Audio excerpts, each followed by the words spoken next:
Bonjour et bienvenue sur la formation Blender, j'espère que vous allez bien. Alors aujourd'hui nous allons parler du vecteur rotation. Le vecteur rotation c'est quasiment identique à ce que vous utilisez ici, mais à la différence avec le vecteur rotation, vous pouvez déplacer le centre de votre objet.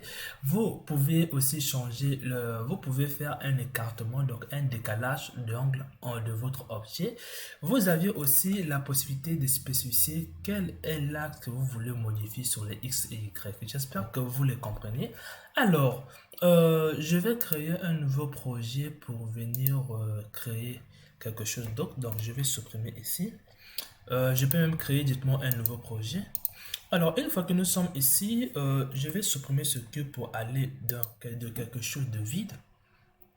Donc, nous allons prendre quelque chose, par exemple Suzanne simplement, mais Suzanne ne peut pas nous montrer bien les axes, donc je vais prendre juste un cube pour vous le faire montrer. Alors, une fois que nous sommes ici, nous allons passer dans les géométries nodes et une fois que vous êtes ici, on va cliquer sur New et là on a deux nodes. Donc le node permet de créer notre cube et ce node permet de voir ce que vous voyez ici. Maintenant, nous on va supprimer, on va créer un cube qu'on peut maintenant paramétrer nous-mêmes ici là. Donc vous le connectez ici pour le faire voir. J'espère que vous avez compris, donc ce nœud permet de faire voir, voilà pourquoi on voit le cube qui est là. Alors, maintenant, on va commencer maintenant avec la rotation. Donc pour cela, je vais déjà prendre le node qui s'appelle transformation pour avoir de la rotation dans notre objet. Donc on vient dans objet et là, on a transformation en bas. On le met ici et comme vous le voyez, on a la rotation de notre objet qui est bien la rotation qui est là, qui est bien la rotation sur ces axes qui sont ici. Donc, quand je fais ceci et quand je fais ceci, c'est ce qu'on obtient. J'espère que vous avez compris. Alors, on va maintenant rentrer dans les détails maintenant.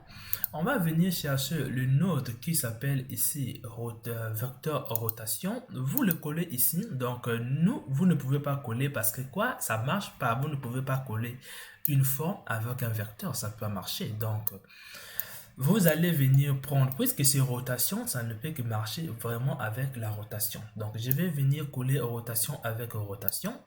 Et là, vous allez pouvoir changer les propriétés qui sont ici. Donc, ici, par défaut, ce sont les mêmes propriétés que vous utilisez ici. Mais lorsque vous le collez ici, c'est comme si vous avez vraiment allé ouvrir ce qui était là-bas pour avoir ceci. Alors, ici, vous avez d'abord, si vous voulez modifier, est-ce que vous voulez modifier par rapport à l'angle donné? Donc, les deux là vont former les deux points. Si vous avez vu l'explication sur des points, je pense que vous allez le comprendre. Mais si vous n'avez pas compris cela, il n'y a pas de problème. Alors, nous allons venir ici. Juste un petit exemple pour vous expliquer cela. Alors, je vais venir, je vais faire T juste pour expliquer quelque chose de plus vite. Si je crée un repère, si j'ai un point ici et j'ai un point ici, donc supposons que ça c'est mon repère et j'ai un point ici, ça c'est mon repère, là je vais créer une droite. Donc le point qui est en bas ici, c'est ce qui est là, comme vous le voyez. Donc par défaut, j'ai que deux valeurs, donc j'ai que deux traits qui se connectés, donc deux traits ici. Et là, j'ai deux trains en haut qui veut dire ceci. Donc, en bougeant les deux, je vais obtenir un angle donné. Donc, je vais obtenir un angle donné. Et ça, c'est juste le décalage de votre angle, de votre objet.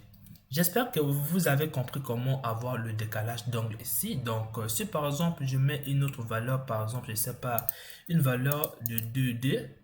Et je vais ici une valeur, par exemple, de 5, 5, ça sera linéaire parce que quoi, c'est une droite. Donc, de 2, je vais prendre une valeur, par exemple, disons que ça, c'est 2. Donc, je vais venir prendre ici une valeur de 2.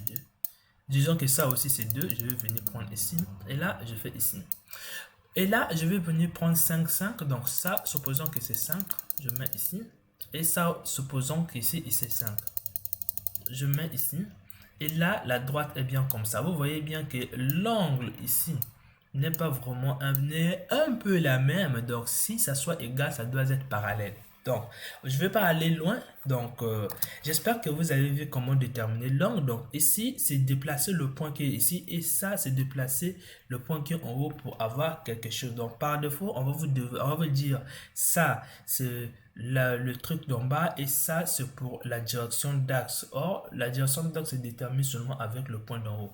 J'espère que vous avez compris. On va maintenant aller dans les pratiques. Donc pour cela, comme j'ai mis 2D ici, maintenant ça me reste maintenant à entrer un vecteur, donc d'entrer les valeurs sur des axes maintenant. Donc comme je les ai dit, le combine vecteur va vous permettre d'utiliser les nœuds qui ont toujours 3 points. Donc qui ont toujours 3 valeurs. Donc si vous en manquez, vous pouvez utiliser le nœud là. Donc pour cela, je vais faire connecter vecteur avec vecteur. Celui-là sera directement envoyé sur la rotation sur X. Celui-là directement envoyé sur Y et ça sera directement sur Z automatiquement. Maintenant, quand je fais ceci, vous voyez bien ce qui se passe ici.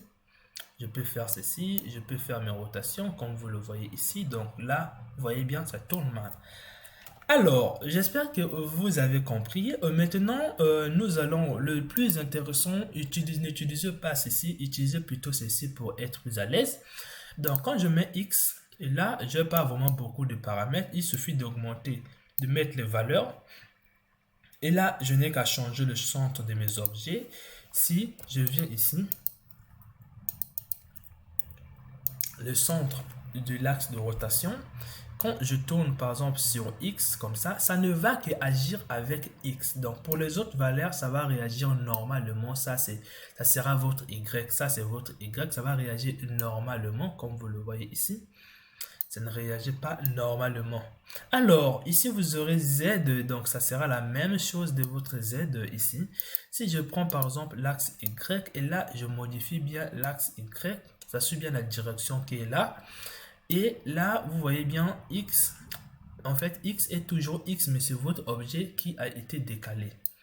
Et Z, c'est toujours Z, mais c'est votre objet qui a été décalé. Donc, ça dépend de vous. Si vous voulez tourner uniquement sur certaines droites, vous allez prendre des axes ici, comme vous le voyez. Et si vous voulez tourner un peu la rotation des axes, en utilisant ces valeurs que vous allez pouvoir tourner la rotation des axes. Ici, c'est juste faire un décalage avant que vous puissiez. Donc, lorsque vous êtes à 0, 0, 0 ici, vous allez pouvoir créer déjà un décalage pour que lorsque vous tournez, vous avez déjà un décalage. J'espère que vous avez compris ceci. Vous pouvez inverser le sens. Donc, ça veut dire quoi? Ici, c'est dirigé vers les X positifs. Et donc, les X, si vous voulez prendre les moins X, il n'y en a pas de moins X et X. Donc, les moins X qui sont là, vous devez cliquer ici pour que ça devienne ici moins Y ou moins X ou moins Z. Donc, j'espère que vous avez compris.